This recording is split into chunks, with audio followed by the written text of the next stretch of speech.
So, as John indicated, my name is Doug Allison, and my firm is Team Architecture. I've been practicing architecture for about 25 years, which is now approximately half of my life. And so, I'm sure it'll be a surprise to you guys, but after all that practice, I still haven't quite attained perfection. So, whoever coined that phrase about practice making perfect, I don't think they understood the exact definition of perfection. So I'll start by just telling you a little bit about myself, and then we'll get into slides. And as John indicated, let's just keep it pretty informal. And need to stay a little bit on track to get through the presentation, but I'm here to try and help you answer the questions that you might have. The presentation is just kind of a generic overview of the overall process that we usually go through for a building project. So we'll just kind of take you through that whole process. We'll talk about each phase, probably not in extreme detail, but just to give you a kind of an overview of how it works. And as we go along, if you have questions, feel free to chime in and ask those questions, and we'll see if we can come up with some answers. So, I guess I'm here today because I honestly do love the Lord. He's been an awesome impact in my life. I've been through a challenge or two in life and don't know how I would have survived without Him. Even as unlovable as I am, I know that He still loves me. So I thought Voigt's message on his board out there was awesome because it fits in with why I'm here as well. That I know that this nation was founded on His principles and His word, and I believe that He's allowed it to prosper because of that. And I believe more and more our nation is turning our back on Him, and we need to be reaching people for Him. And I'm sure it won't take you very long to realize that I am not a professional speaker, so I'm not in the preaching ministry, but as an architect, I do have a passion for church work. I do love to work with churches. And recently started my own firm, Team Architecture, and sometimes some of the bigger firms, I guess 90 to 95% of churches are smallish churches, 500 or fewer people. Sometimes it's pretty hard to align larger firm fee structures with smaller churches, and so I feel like as a smaller firm now that I can better do that, and I'm excited about working with churches as much as possible. So I grew up in southeastern Kansas, or not extremely far east, but I guess technically it's south central Kansas maybe, but Granola, Kansas, population of, I don't know, not very many anymore, probably 350 in its heyday. And went to Moline Elementary School, where it's probably during those days where I was really influenced toward architecture, not knowing it obviously at that time, but my dad had some artist talents, I guess. So he did a lot of drawing and painting, and does a lot of wood carving nowadays. And so it kind of, that was natural to him. He didn't do it professionally, but just as a hobby. And I enjoyed those things as well, but I wasn't nearly as good at it as he was.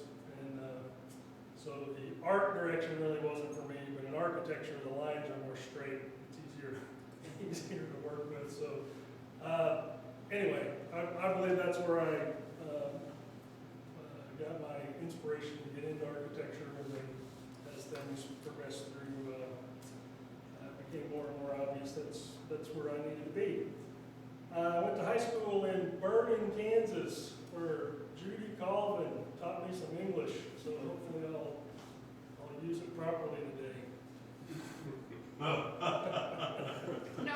good notes, Chief. You got a red pen now. And then, I guess you can't tell it from my shape today, but I was really heavily into athletics in high school and junior high, and really enjoyed those things. And that's where I learned about team and team concepts and working together as a team. Everything about architecture is team-oriented. No one individual can successfully practice architecture without a lot of help, from everything from marketing to actually getting through the process with the construction documents. A team is required. So today's design world is trending more and more towards sustainability, and I don't know if you guys have heard much about that, but sustainable design or green design, it's really just terminology for environmentally responsible design. And the United States Green Building Council has come up with a system for grading the amount of green that's in your design, and that system is called LEED, L-E-E-D, Leadership for, I don't know for sure, energy efficient design or something along that line. But their recommended approach, I guess, is really a team-oriented approach to get everybody around the table to, as early as possible, to talk about your project, to get everybody's ideas incorporated where they make sense, and to create the most environmentally friendly project that you can. So the whole concept of team is more and more becoming a part of architecture. So traditionally, architects are poor educators. The process of architecture and building construction is pretty unique in the world. There aren't very many models that parallel the process that we go through to actually get a building constructed. So for folks like yourselves who don't, at least many of you who are in church leadership, don't run across the need for architecture or building construction very often, you probably just don't know that much about it. And so architects should be more active in educating people about the process, about how things work. But traditionally, we're not very good educators. So I guess that's part of the reason we're here today, is to just to help understand the situation. So first of all, congratulations for being here. That means, I guess, one of two things. Either things are going horribly wrong with your existing facilities and you need some repairs, or it's a great thing because you're outgrowing your space and bringing more people into your church, and hopefully it's the latter. So a building project oftentimes is a once-in-a-lifetime opportunity. We don't run across those opportunities every day, and so it really is a fun process. Sometimes it's frustrating, but it really is fun, at least for geekish people like myself who like to just work through the problems and just get enjoyment out of making things work. So, so I would just advise you to embrace it and enjoy it and appreciate it, because you won't get to go through it every day, but it can be a fun process, even though it is very challenging at times. So just, I guess I told you a little bit about myself. I didn't really get into too much of my education, I guess. I went to Pittsburg State following my years in Bergen, Kansas at Central High School. Went to Pittsburg State for a couple years, found out that mechanical engineering wasn't for me. So started moving more towards architecture, which meant I would either have to go to KU, K-State, or OU or Oklahoma State. And shortly after I married my wife, who was my high school sweetheart, by the way. Her family moved to western Oklahoma, so she thought we needed to go south to school. So even though I pretty much despised the University of Oklahoma, that's where I wound up going to school. And now I'm an avid fan, so perhaps similar to Paul's experience of shifting directions radically. Mine wasn't quite as radical, but over time I became an OU fan. Mostly because I went to work with a bunch of K-Staters who put pressure on me anyway, so I thought I might as well. Okay, so if you don't mind, just introduce yourself. I mean, I guess I met most of you already, and just a little bit about what your role is with your entity, and maybe a little bit about what brings you here and what you might hope to get out of today. We'll start with Voight. I'm Voight Lynn, I'm pastor here at First Baptist Douglas. We're pushing 80% capacity in our sanctuary pretty hard, and I've been praying for several months about God will lead us to do multiple services or work or whatever. So we're working on taking care of some maintenance here at the church, and so I'm just kind of here for information. Well, my name's Marvin Evans. I'm First Southern El Dorado, one of the trustees. I'm here to basically learn some stuff that's, don't know what more to say. Well, my name is John Harms. I'm the pastor at First Southern in El Dorado, and we've been blessed. We're just, this week we'll be finishing up with a building remodel, and with our children's wing and bathrooms, and that was a learning experience. And but we know it. Honestly, it's just the beginning for our church. There's just so much that hasn't been touched for so long, and it's just a very blunt tool at this point that needs sharpened, to be more usable. So I'm actually more curious about master plans and what the purpose of those is, and kind of what a reasonable cost might be for those. And I'm more interested in a master building plan, because down the line, as the Lord is blessing us, we are looking at pushing capacity in our sanctuary as well. And so do we go to 2 services? Do we build a new sanctuary?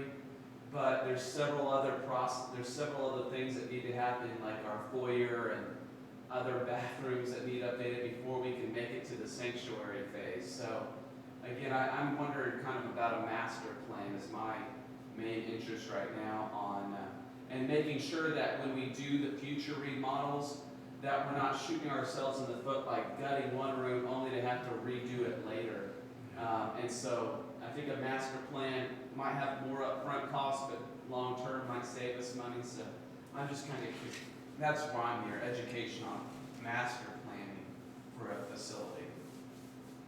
I'm Judy Colvin, and I'm on the planning committee, and we are looking at adding a kitchen, some more bathrooms, and possibly a nursery and fellowship hall. And so we don't know where to start. And I'm Caleb McCary, pastor at First Baptist Burden. And Judy kind of touched on what we're looking at already, and I'm on our building team.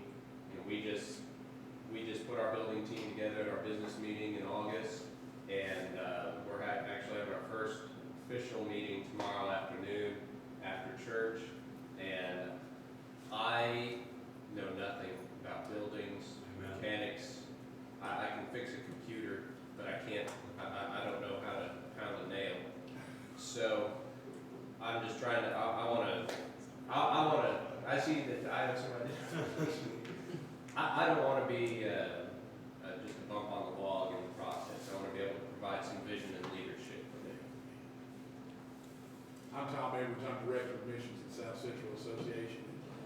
I guess I'm kind of information gathering, because we're starting to see some of these churches birth, and eventually some of these guys are gonna come back to me and say, what do we do? So, getting information for this area, I think is really vital. And helping churches to maximize their dollar.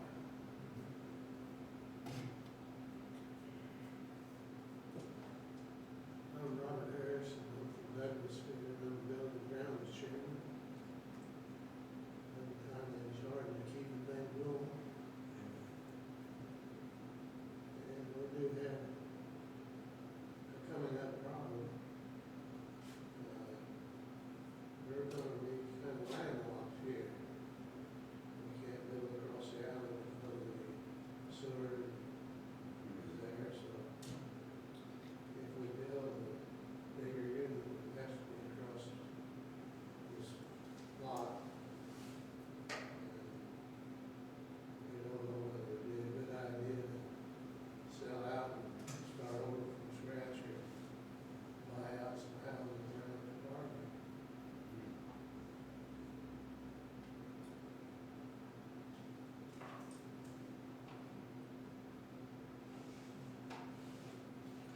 I'm Jim Murray, Andover. We're just here more or less for information too. We know we've got to make some plans, but we don't know where to start, so we're here to kind of get some information on how to get things going. I'm James Wilsky, I'm the pastor. We're getting close to capacity in our sanctuary. We've got plenty of land to grow with, we've been blessed with that.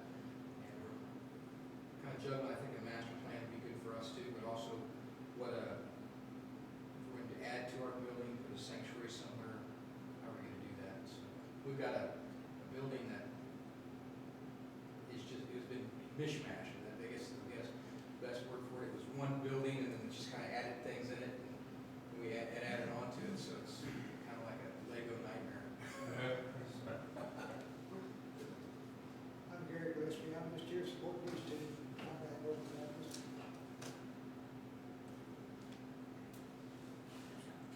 Okay, I thought you guys in the back row looked familiar. I don't know if I should admit it or not, but I'm a member of the Andover Site Plan Review Committee. I've seen you somebody. Strike better three. run, brother. Strike three, right? You guys, honestly, you guys have done a great job with your building, cleaning it up there, and you've done great.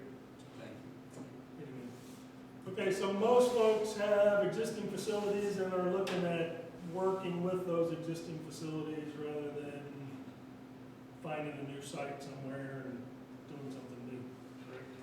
So we're going to talk about all those things, but it's good to kind of know where the focus is. All right, so step number one in this process, you might be surprised to see that prayer is of the utmost importance in this process, any other process as well. But you would be amazed. I've worked with a number of churches over the years, and it's not that hard to tell who has bathed their project in prayer. And you would be surprised at how many people overlook this imperative element. So, do not underestimate the power and the wisdom of our awesome God. Judy is probably a little bit familiar with the church in Granola. I grew up in the Methodist church in Granola, and later joined the Baptist church in Andover, Faith Baptist Church. But the church that I attended as a kid was built in the late 1800s, and it was in disrepair in the mid-90s. And so my mother was part of the building committee there, and so we did some study on what's it going to cost to fix up this building and what's it going to cost to tear this down and do something new. And there were probably a congregation of 50 tops, maybe not even that. 50 would be a great number. resources were very limited, and you would not think there was any chance of making this project happen, because small church, to build a new church, I guess, doing the traditional route, probably would have cost them somewhere between $250,000 and $500,000, and that's a lot of money in that situation. But God brought together the right people to make that project happen. The pastor there at the time was familiar with the volunteer organizations within the Methodist Church. They found a builder that was from Howard that was actually going into the ministry. And then they found me.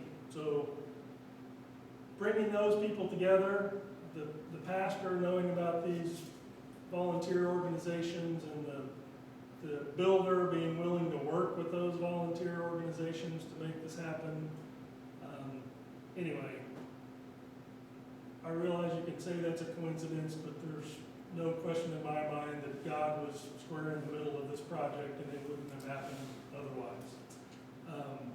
But they were able to, with the volunteer labor, I mean, I think they got the project done for around maybe $100,000 or in that ballpark.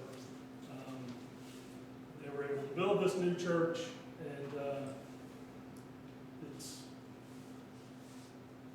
thankfully still in operation today. Okay, so probably the second most important thing is visioning or branding of your church. What is your church about? What makes you special in your community? What do you do differently than other churches do? What do you do better than other churches do? How do you market yourself to the community? What are you about? So, by the way, if you will provide your email address, I can forward these slides to you if that's helpful. So, feel free to jot down any additional notes, but I can get the slideshow to you. So, anyway, okay, so just like people, every church has a different personality. So,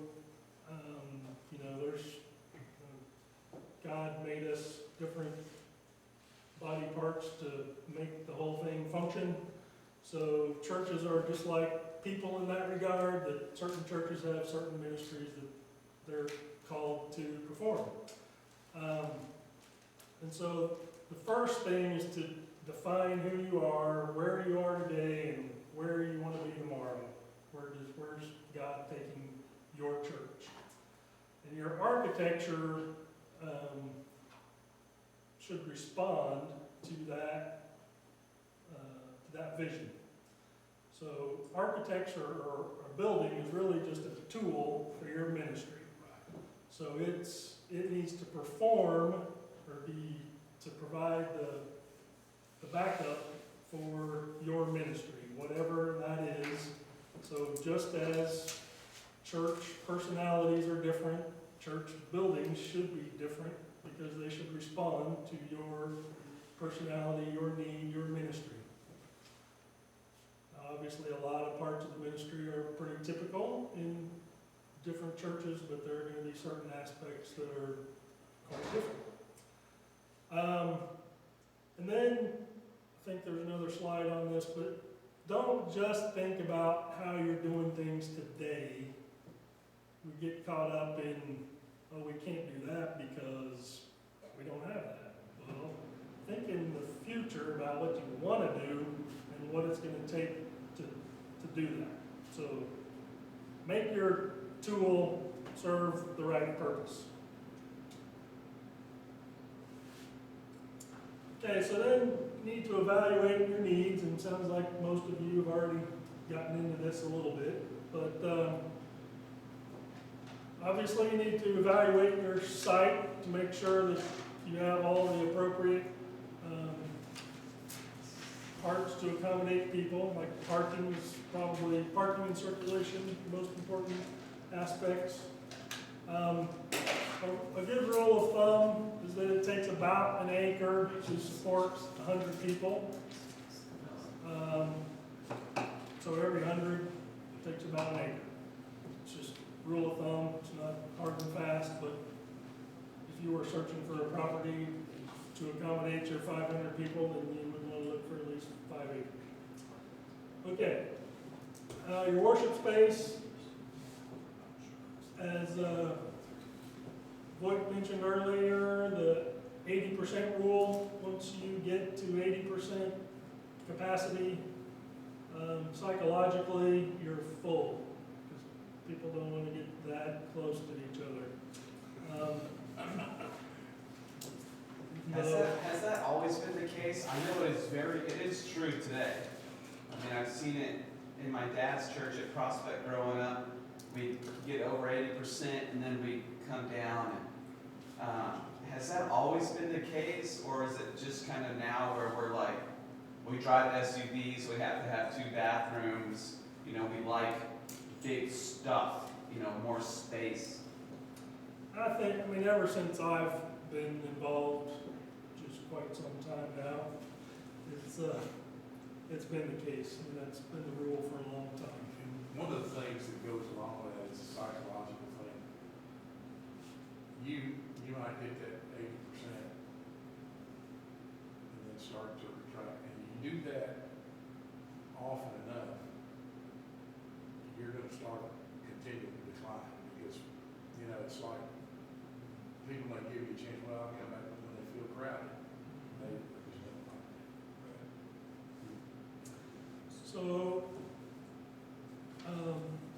So as you plan your worship space, you need to determine how many people you're going to try to accommodate, and multiply by 1.25, which will get you to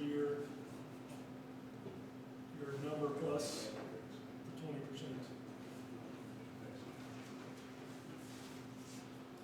Okay, fellowship space. Fellowship varies widely amongst different churches. Some folks have small fellowship space and do their fellowship off-site. But traditionally, when you're trying to accommodate dinners, you need about 15 square feet per person that you're trying to accommodate. And I would recommend somewhere around 75% of your Sunday morning gathering, you're going to need at least that much to accommodate. 75%? Is that what you said? At least, Okay. yeah. Because maybe not very typical, you're going to get everybody to show up for the fellowship event, but certainly get 75%. But then on Thanksgiving, you might have more than your 100%. Well, and you won't get 100% if you only have accommodation for 60%. Well, that's true. So, and that's going to vary widely from church to church. I mean, you're going to have trends, I guess, that you can design around. And like you say, if you want to make sure that you're accommodating that 100%, then you need to take that into account. Okay, education space. It's about 20 square foot per person. And that also varies, not the number, but the number you're designing for could vary from church to church. And like, how many times do you do education on a Sunday morning? Does that happen once? Or if you're a dual service church, do you have 2 Sunday schools as well? So all things that need to be considered. When you're figuring 20 square feet per person, are you doing that in classrooms? And what I mean by that is, do you go, okay, we want to accommodate for 100 people in Sunday school, so we go to each classroom, or do you include hallway space in that 20? That's just the actual Just, education space. okay. And you'll add 5 to 10% for circulation. So you get your overall education space requirement, plus, depends on how efficient you are with your corridors, but somewhere between 5 and 10% added on for circulation. You recommend that same percentage 30 square feet for children, isn't it? Yeah, it's like, yeah, 30 to even 35 for like nursery space. I got a pretty good question. And that he served as a pastor, all through some of the stuff myself. You know, I think one of the wise things about bringing an architect like yourself in is that they know that we're not just putting these numbers out of our heads. But basically, churches get to a place, if you want to grow any further than this, you're going to have to build or relocate and build, or do whatever. But if you, or run multiple Sunday schools, whatever. And there's something about church members who's reticent to accept that. And at some point, folks just got to wake up and smoke coffee. If you're saying you don't want to do anything more than this, then you're saying, okay, we never want to run more than this. You need to be honest with the people that you call in to do for ministry staff, if that's the case. Right. And, I can say that. and yeah, I guess, I mean, depending on your situation, but you could use your architect to be your bad guy in that situation. I guess. You love that, don't you? Yeah. We're always caught in the middle somewhere. Okay, and then you want to evaluate your schedule as well. So what spaces get used at what times, and is there a way to rearrange your schedule to maximize the use of your space? So I think we tend to kind of get caught in this rut. This is how we've done it for the last 15 years, so why would we do it differently? But if you step back and look at it, sometimes there might be some more efficiencies that you could make with your facilities that you might not have to construct new stuff. Okay, Can I say a word? yes. I was in construction on one, and what you was talking about there, you know, looking ahead is what we found when we go into any kind of building deal, we figure what you want and then add 50% for growth for future. So many, you know, you don't ever want to build for what you're set for right there, Right. because Kind of a sort of a rule of thumb as well on future growth, especially for sanctuary additions, is about 2 to 2.5 is the factor that you want to build for. So if you're running 100 today, then you want to do 2 to 2.5 times that. So have seats for the 2 to 250 plus the additional to account for the 80%. So that's kind of a rule of thumb, and I'm not sure in more rural areas that this would be true, but in the urban areas, people are attracted to new facilities.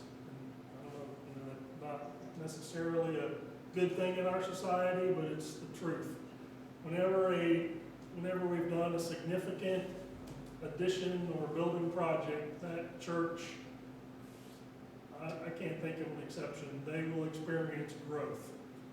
And if you're set for that growth to make them stick when they come, then there's great growth opportunity. I'd like to interject too, one of the things I've seen too, you talk about young couples with children. If they're more apt to move towards a congregation if they have nursery and children's facilities that are top notch. Exactly. They want their kids in something that's nice. That's true. It's true. You need to have the supporting ministries in place as well. I don't know if I should share this, but I guess I will. In my own church, okay, I'm a little more involved in the youth aspect of our church, so I don't really get into the children's and nursery stuff much. But I just recently learned for quite some time we haven't had a nursery during Sunday school. And I'm thinking, man, what is going on? You can't grow a young married's ministry if you're not gonna take care of their kids, so. Anyway, so we're getting that corrected, but it was like, I didn't even know that was going on. But anyway, okay. Okay, who should be on your building committee?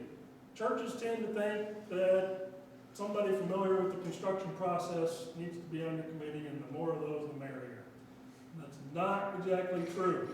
You do need to have one person. If you have that person in your congregation, you need to have one person who is familiar with the process.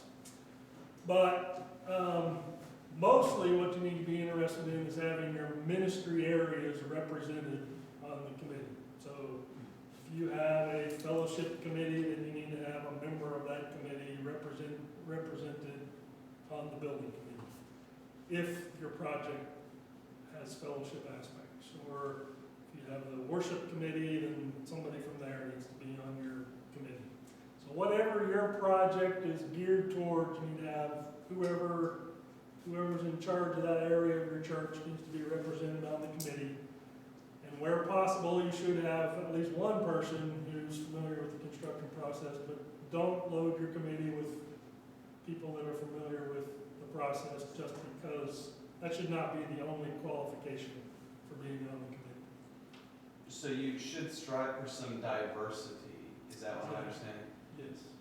Do you recommend, well, I mean, the answer I guess is yes. I mean, I'm thinking of our trustees, we don't have a single female. But, I mean, You need to have one, what's that? not Yeah. necessarily under a trustee committee, but on your building committee. Okay.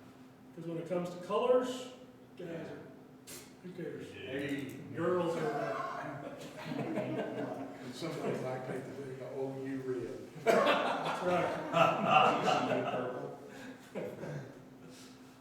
Okay, okay, the ideal committee size, you probably should have around 5 as a minimum and 12 as a bunch, so try not to get too many people involved, but, 5 to 7-ish is pretty good. The chairperson needs to be a strong leader and a good communicator, a level-headed person who's capable of working through some challenging issues, someone who's willing to accept some responsibility, and someone who's willing to be the point person as far as communication is concerned for the committee. It gets very, it's difficult to deal with when all of the committee members are trying to communicate with the architect or the contractor. You need to have one point of communication. The committee communicates with the chairperson, and the chairperson communicates with the other entities. So, Do you recommend that not be the pastor? I guess in my experience, it's rarely been the pastor, but I don't really, it's kind of the pastor, I guess, if he's willing to take on that responsibility. I don't really see a If he's problem. willing to be fired in the next few. Well, because I've ended up being essentially that point person, but yet officially I have no authority. I have to refer to the trustees, they have to vote, and then I have to, so I'm really like the middleman, I feel like. But yet the architect's calling me, talking to me, the contractor's contacting me about stuff, and then I have to make phone calls again to, answer those questions. Right. Well, probably regardless of who that person is, there's gonna be some of that having to go talk to some other people before you can really make decisions in a lot of cases. I've seen the whole range where the building committee was the staff, and they really didn't consult with the congregation necessarily. I've seen where there was a really strong point person who made decisions on their own and stood up for it back with the committee. And I've seen, half a dozen people where nobody could make a decision and whatever. So, the most ideal situation is to have one person who can make those decisions I mean, who knows the committee well enough that they can make the decisions on the committee's half and report back to the committee, and, you know, those sorts of things. So, one strong communication person is the most desirable situation. The secretary of your committee needs to be a meticulous recorder. So lots of things transpire in meetings, and there's oftentimes selective memory 6 months down the road. So, not to be harsh, but it's truth. So it's important to have decisions recorded somewhere so you can go back and say, yes, Mr. Architect, we did tell you we wanted 2 sinks in our kitchen or whatever. So just so you have record of what was communicated. And where possible, I mean, in those meetings, the architect should be taking notes as well, but you should probably share and compare notes so that everybody's on the same page. Okay. It's important that all the people on your committee understand the process and understand their role in the process. As we mentioned, each person is kind of responsible for their area. So just communicating what's expected of each person. And it's critically important that these members are unified in their mission. Every church has their naysayers, and in some instances that's not necessarily bad, but you need to make sure that everybody's at least on the same page with the mission. And that goes back to visioning. I mean, as leaders and pastors of your churches, you need to take responsibility for the development of the vision. Maybe it's not necessarily your own vision, but developing it with your leadership and communicating that vision to your church so that your church can buy into and back that mission, and that will become critically important when it comes to fundraising. All right, so selecting an architect. Do you need an architect? The Kansas state law says that typically you do need an architect for a church project.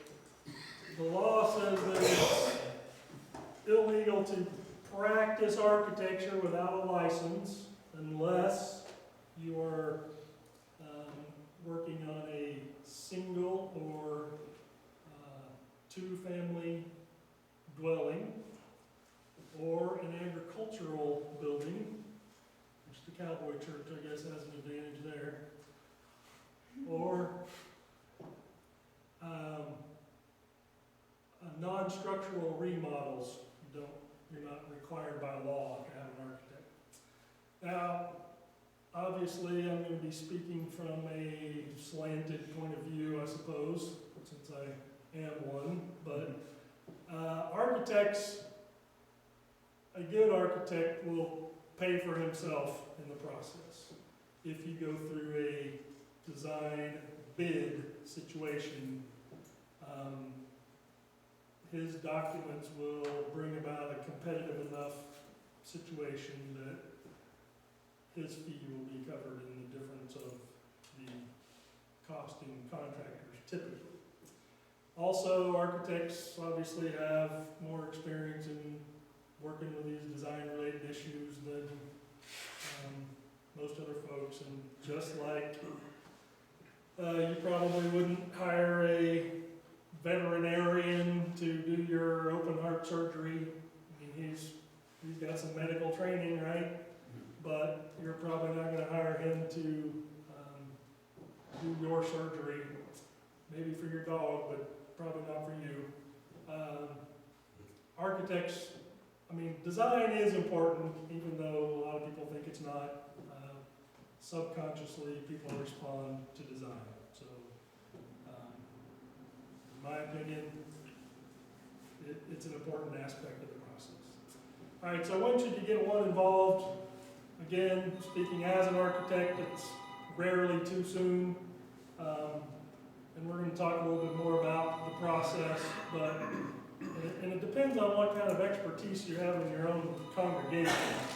But an architect can help you with site selection, programming, which we'll talk about a little bit later. But an architect can help you with all those things if you don't have someone in your congregation that's strong in those areas already. So like if you have a real estate person in your church, then maybe they can help you with site selection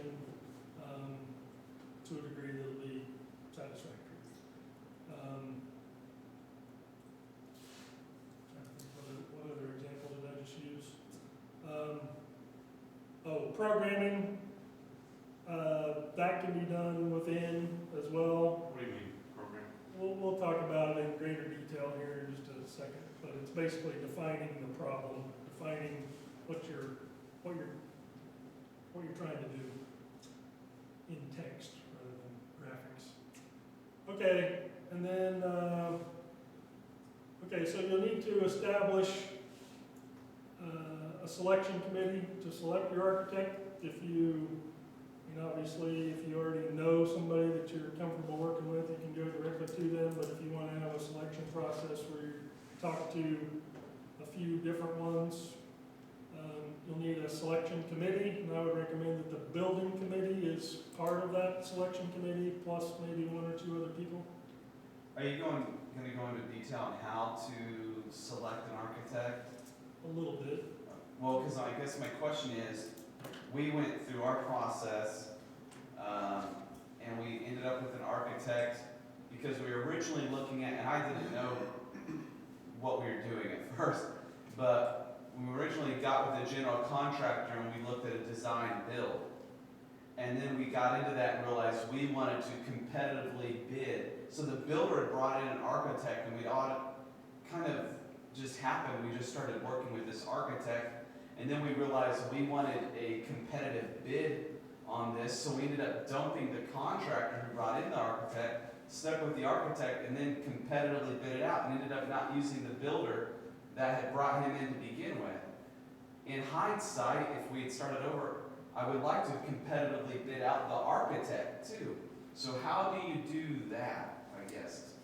We'll talk a little bit about that. I don't know if we'll get into quite as much detail as you want, but if we can talk about that on the side if we need to.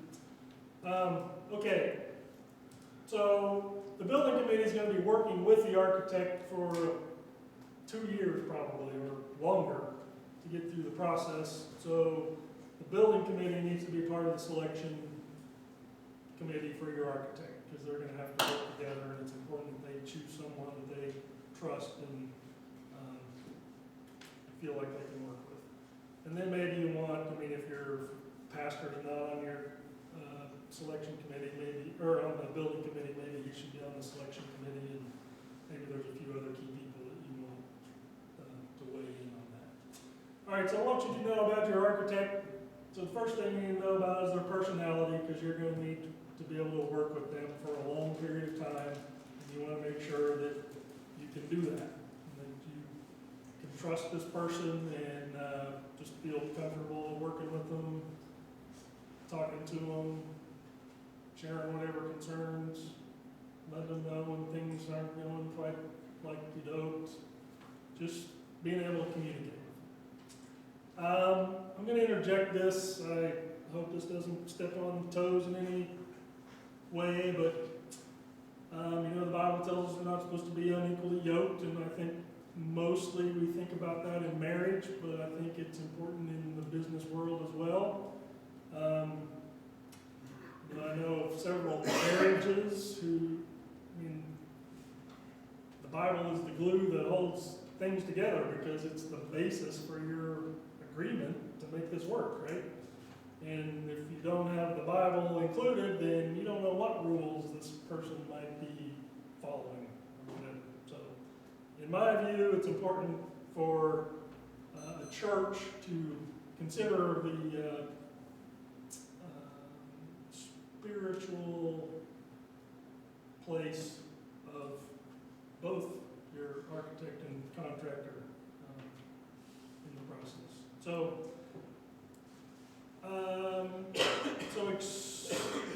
experience in church work, I mean, a lot of people think, well, everybody's been to a church, it can't be that hard, da da da da da. There are a lot of things about churches that there's a lot of code requirements, there's a lot of things you can do to take advantage of the code, which somebody that doesn't do that kind of work very often might not know about. And there's all kinds of, the church has transformed a little bit over the last few years, and things are kind of headed in, not in every church, but in a lot of churches, things are going in a little bit different direction than they traditionally had in, over the last 20, it's been kind of transforming over the last, maybe it's always been transforming, but certainly over the last 10, 15 years or so, I mean, especially just in music, for example, I mean, things have changed drastically in that regard. So, anyway, okay, you need to know about their design process. There's probably as many design processes as there are architects. Everybody has a little bit different approach, although not greatly different. So you need to know about how they're going to work with you. There's a process where it's kind of team-oriented, where everybody gets together and sorts through all the issues. There's the approach where you say, okay, Mr. Architect, we trust you to give us what we need, and which is not necessarily what I would recommend, but he goes away to his office and he comes back and says, this is what you need, what do you think? So there are different processes that are used there. Okay, you need to consider your firm size. As we talked about, sometimes bigger firms don't fit into small churches very well, but that doesn't mean that's true across the board. Most church projects, like I said, most churches are smallish, and so most church projects aren't really going to require a large-sized firm. But if you know of a large-sized firm that you're completely comfortable with, that's probably the direction you should be going. So just consider that. Then there's also the aspect of just being able to get the work done. You need a larger firm to be able to get your project done. Okay, technology, tools, and efficiency. Technology has changed. Yes, sir? I got one building that we was into at one time, we just took it for granted, the acoustical aspects of the building makes quite a difference, It does. And that's another area where experience is important. I know early in my career I didn't really know that much about acoustics, and frankly I got extremely lucky in the church in Granola. But blessed maybe is a better word. But acoustics are critically important, especially in sanctuary design. So it's important to have somebody that knows about those types of things. Okay, technology, tools, and efficiency. Technology's changed the way architecture works over the last 25 years. It's becoming more and more usable, I guess, the software. And there are a couple of, when I first started, we were still doing hand drawing. And then computers kind of slowly came in, and now computers are awesome. So it's taken them a little while to get there, but you can generate a lot of work pretty fast with the new technology. Now, one thing I want to point out is there are technologies. Well, okay, there's a software called BIM, B-I-M, stands for Building Information Modeling. And that's kind of the direction I've been going.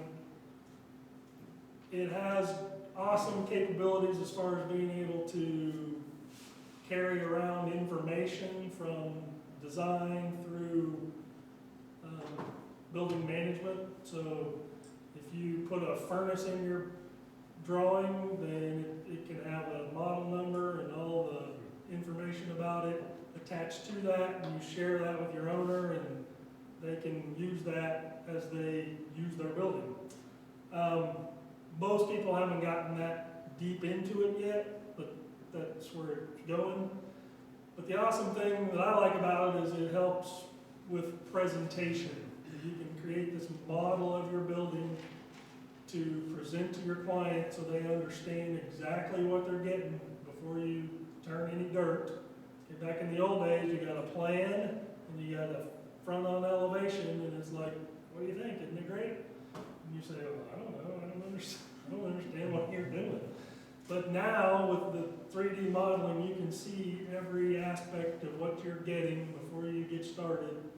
And with BIM, when the architect, after he's created those pretty pictures to get people interested and move the project forward, that same software is used to create the construction documents. So you don't have to start over with the construction document process, it's already there.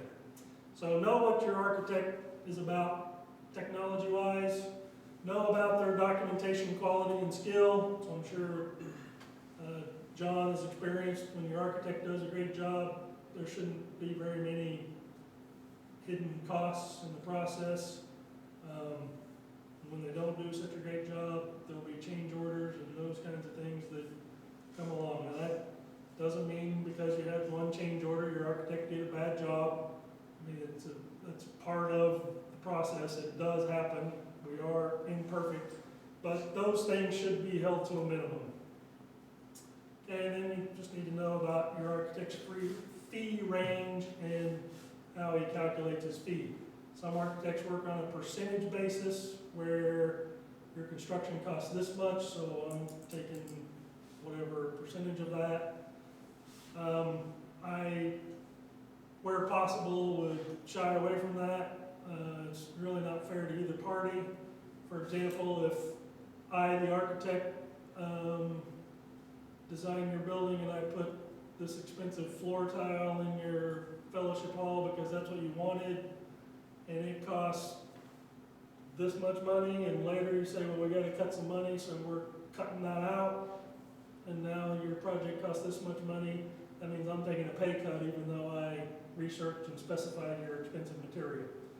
The other way is the same, so if I specify carpet and we just switch it out to a more expensive carpet, why should you pay me? Because you're changing the spec on that. So anyway, it's really, I mean, it's kind of common, but in my opinion, it's not the most fair way to work.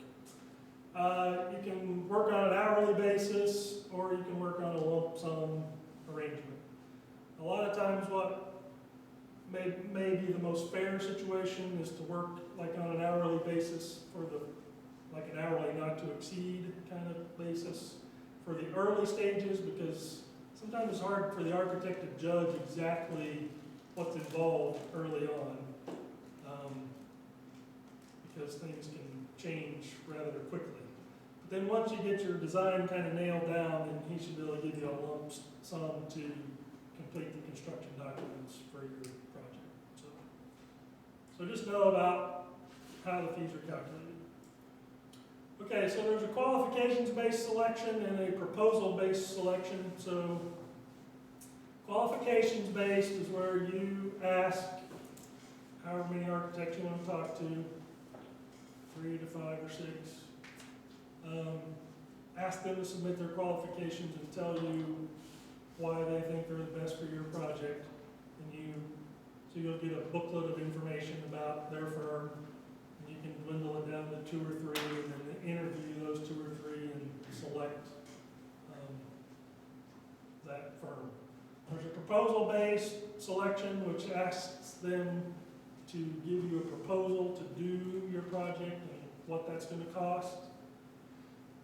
It's really difficult to get apples and apples in that situation because it's so hard to define what you really want, and it's hard to put a number to. So it's really some combination of those things is really the best, where you ask for their qualifications, you narrow it down to the few you want to work with, you think you might want to work with, and then talk to them about how their fees are calculated and go in that direction. Now, the architect's fee, while there are differences, I would say they're really not gonna vary by more than 1 or 2% over the cost of the project. So it's a fairly small amount of the overall project, but still, if you're doing a big project, it can be a significant number. Okay. You need to make sure that you create a level playing field when you put together your request for qualifications or a proposal. Like I said, especially when you get into the proposal part, it's really hard to compare apples and apples, but just make sure, and there are examples out there which I could probably help you find, but just make sure that you're creating a level playing field and that each firm is being judged equivalently. There are a lot of games that get played, I'll just say that, to make it look like it's cheaper up front, and in the long run, it's gonna be the same. So just know that, and just search those things out. Then evaluating the response, again, just make sure you're comparing apples and apples. Some guy might, if you're doing a proposal process, he can probably make his number look a little better than somebody else's, but in the end, when something else comes into play, it's gonna all work out about the same. But again, just understand where the numbers are coming from and make sure that you're comparing them similarly. Okay, and then the form of agreement, there's just a letter form, or the AIA, the American Institute of Architects, has a whole series of legal documents, and that's generally what your architect will use for a major project. If it's a pretty minor project, it might just be a letter agreement. So just be familiar with those options. Okay, so hopefully we're roughly halfway through. We can take a little break. Say take about 5 minutes and report back. Anybody, I'll be standing around if you have questions or whatever.